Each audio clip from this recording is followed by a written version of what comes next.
En los centros de salud, para realizar una osciloscopía, bastará simplemente con un ambiente pequeño, un microscopio, su lavadero donde se puede realizar la coloración y una mesa donde se hagan los registros. Eso es suficiente para hacer una osciloscopía, ¿no? Pensaríamos que por el riesgo necesitaríamos de repente una cámara de bioseguridad, pero no es así. Por otro lado, inclusive las mascarillas no son de uso obligatorio para hacer una osciloscopía. Dirán, pero si el riesgo de transmisión es aéreo, sí, pues, pero lamentablemente las mascarillas que hay no contienen amiloactina, salvo hay una que es especial, que es la de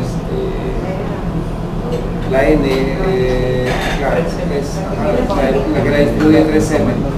Es la única que se puede utilizar, ¿no? Pero no se necesita ningún equipamiento especial médico. Se les distribuye en una categoría como sintomáticos respiratorios, ¿bien? Recaídas, rayos X anormal. Entonces, dependiendo de ello, es derivado. Se hace el registro y se le indica al paciente que traiga su muestra. La muestra debe ser esputo. ¿Sí? Pero inclusive si no es esputo, no se rechaza, se tiene que trabajar. Significa que muchos traerán saliva, no es lo adecuado, pero aún así se recibe. Y para sorpresa nuestra, pues inclusive hasta en saliva se encuentra. Ahora, no significa que el problema sea en la boca, simplemente que como un rezago de la expectoración quedan los bacilos en la saliva. El frasco que se emplea tiene que ser un frasco de plástico, boca ancha, tapa rosca. Dirán, pero ¿por qué no de vidrio? ¿Se puede emplear de vidrio? Sí, pero lamentablemente en nuestro país no se debe utilizar de vidrio. Hubo un problema hace pocos años en el Loaiza, donde personas inescrupulosas revolvían la basura del hospital, retiraban los frascos, aparentemente los lavaban y los revendían en la puerta del hospital. Entonces el riesgo es alto, ¿no es cierto? Es por ello que se utiliza un frasco plástico, tapa rosca, boca ancha, que luego de ser trabajados deben autoclavarse o incinerarse. Ese es el circuito que deben seguir. Bueno, se recibe la muestra, se registra al paciente, viene con una ficha, los registros llevan los datos de filiación y las características clínicas. Se le asigna un código que es correlativo. Ese orden correlativo empieza con el número 1 a inicios del año y termina con el último número del fin de año. ¿Sí? Esa es la idea. Debe ser el número, vamos a suponer, primer paciente del año 2017, número 0001, 2017, guión y las iniciales del hospital. Ese es el código. Y va en orden correlativo hasta el final, no se puede romper ese código correlativo. ¿Sí? Una vez que hemos registrado al paciente, procedemos a realizar la osciloscopía en un lugar donde tenemos un mechero, que no necesariamente es un mechero de Bunsen, puede ser un mechero de alcohol, y se realiza esto. Necesitamos entonces nuestro mechero de alcohol, necesitamos pajalenguas o aplicadores de madera, no se utiliza el asa de col. El asa de col es un alambre, el esputo es denso, viscoso y puede crear aerosoles. Entonces se necesita un pajalengua o un aplicador de madera. Además que para hacer la distribución de la lámina de mejores resultados. ¿Sí? Necesitamos colocar en la base de la mesa un papel impregnado con fenol. Fenol es el único desinfectante que es útil para este caso. Fenol 5%. ¿Bien? Impregnado con fenol, necesitamos un bocal, que es un frasco de boca ancha donde se coloca desinfectante fenol y ahí se descartan los aplicadores de madera. Mejor si este bocal tiene en la base arena, para evitar que se derrame y además que quede enterrado ahí la zona donde está el esputo. ¿Bien? Para realizar la lámina, el encendido, pues necesitamos láminas nuevas y eso sí es indispensable. Se trabaja con láminas nuevas. Motivo: si hay rayaduras en la lámina, ¿sí? Al momento de colorear, este colorante precipita. Y esas rayaduras nos van a confundir, como si fueran vacíos. Tienen que ser láminas nuevas. ¿Bien? Entonces, tenemos nosotros la lámina. Un tercio de esta lámina se utiliza para la identificación. ¿Bien? Acá se coloca el código del paciente, el código del hospital, y el extendido debe ocupar toda esta zona. No se toquen los bordes, ustedes van a manipular esa lámina. Bien, debe ser lo más compacta, homogénea posible. Y la característica es que deberíamos leer a través de esa muestra. Eso nos dice que no es muy grueso y no es muy delgado. Bien, luego colocamos la muestra, se deja secar, se fija. Ya conocen ustedes el proceso de fijación. Tomamos simplemente la lámina y lo pasamos por la llama del mechero 3 veces. No es quemarlo, simplemente que se fija. Luego lo colocamos en el puente de coloración. Lo colocamos en el puente de coloración, cubrimos con fucsina fenicada, no la ácida, fucsina fenicada. ¿Bien? Cubrimos totalmente la lámina y por debajo vamos a calentar con ayuda de la llama del mechero. No debe hervir, solamente se calienta hasta que salga vapor. Se retira, se deja enfriar, nuevamente se vuelve a calentar. Ese procedimiento se hace por 3 veces. Y ustedes van a ver que el colorante toma un tono metálico, producto de la precipitación. ¿Sí? Después de eso lavamos y agregamos el alcohol ácido. Este alcohol ácido debe retirar todo el colorante, no debe quedar rezago del colorante, porque si no se va a confundir. Se decolora totalmente, se lava nuevamente y ahora se le coloca un colorante de contraste. El más utilizado es el azul de metileno. No problema, sino el inconveniente del azul de metileno es que colorea cualquier estructura. Entonces veremos leucocitos, veremos otras bacterias, veremos levaduras, etc. Células.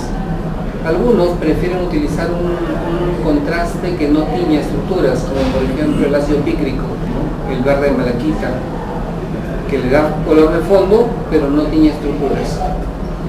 Bien, después de eso lavamos, dejamos secar y observamos el microscopio. Debemos ordenarnos en la lectura.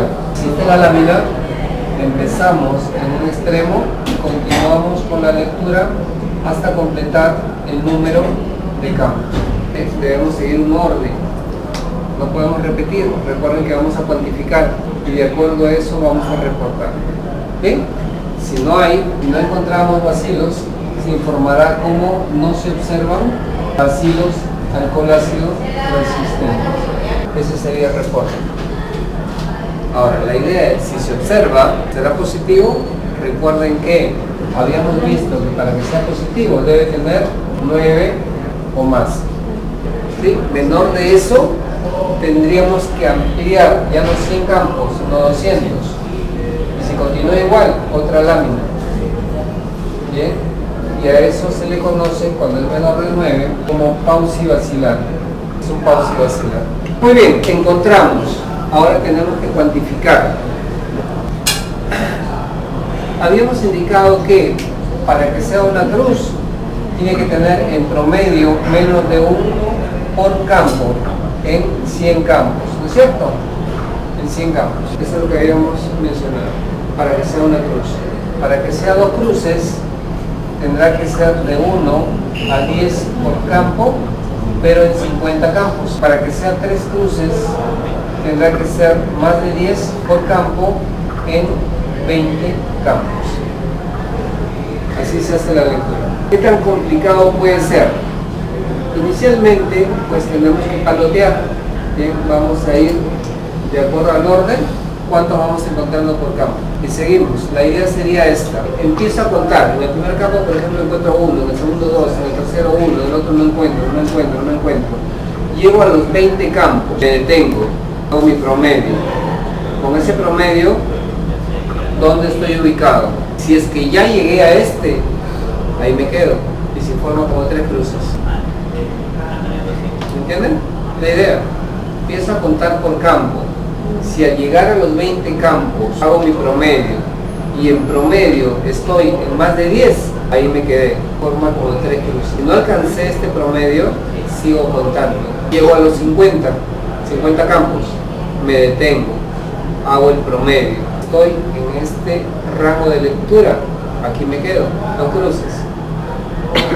Si no es así, continúo hasta los 100. Ese es el orden que debemos seguir. Comienzo es tedioso, porque tiene que estar, como les digo, paloteando por campo. Luego después ya se hace con un poco más de práctica. Pero dirán, bueno, ¿cuál es el problema? Porque sea una cruz o dos cruces, igual tiene. Sí, pero recuerden que esto se hace para el seguimiento. Acabo, en 3 cruces, empiezo el tratamiento, al mes se hace otra vez la prueba. ¿Pero para qué? Estoy reflectado, claro, quiero ver cómo va. ¿Sí? Si continúa con 3 cruces, algo está fallando en el tratamiento. Bajó a 2 o está en 1, está funcionando.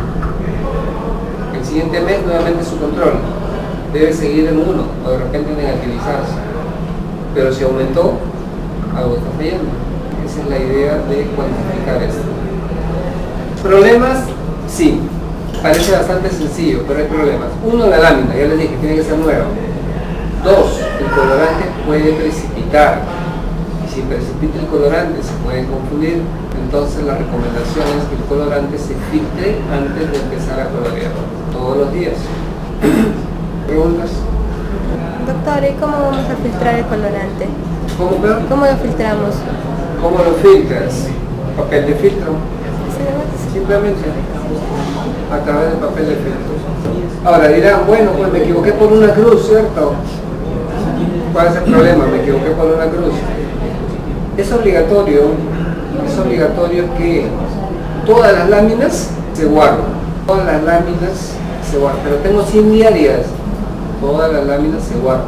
Cada 3 meses se envían al centro referencial todas las positivas y la negativa que está antes y después de la positiva. Esas todas se envían hacia el centro referencial para el control de calidad. Eso es obligatorio. ¿Qué hace el control de calidad? La institución que está por encima en nivel de nosotros. ¿Cómo es eso? El orden es así. Estas pruebas se hacen en cualquier establecimiento de salud. Vamos a suponer una posta, allí se hace. ¿Cuál es el centro que está por encima de la posta? El centro de salud. Por encima el hospital, nivel 2. Por encima hospital nivel 3. ¿Cierto? Por encima instituto y por encima INS. Ese es el orden. Entonces la institución que está por encima de ese nivel es quien hace el control de calidad. Si es que no estamos cumpliendo, si el control de calidad nos dice que no estamos reportando bien, nos van a llamar. Primero les hacen una capacitación, que es lo ideal, ¿no? Capacitan para que puedan registrar su reporte adecuadamente. Después de ello, nuevamente pasan otra evaluación. Si siguen registrando mal, es una amonestación, y la tercera, se van. Es importante que esto tenga un buen control. Esto depende del tratamiento. Preguntas.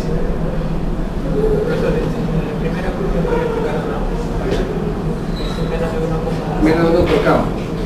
¿Qué significa menos de 1 por campo en 100 campos? Significa que yo voy a contar necesariamente 100 campos. Y en los 100 campos, ¿cuántos bacilos encontré? Encontré 5 bacilos. Correcto. Ojo, si encontraste 5, estás en pausa y vacilar. ¿Cierto? Tiene que ser más de 9. Muy bien. Encontré 50 bacilos en los 100 campos. 50 bacilos. 50 entre 100, ¿cuánto es? 0.5. Correcto. ¿Estás en menos de 1? Sí, una cruz. O sea, si llegan 9 o más, ahí sí se amplió el campo. No solamente a 200. Si son 9, menos de 9. Menos de 9. Claro. Es el promedio. Doctor, ese es para hacer TBC pulmonar, ¿no? Y cuando es TBC meningia.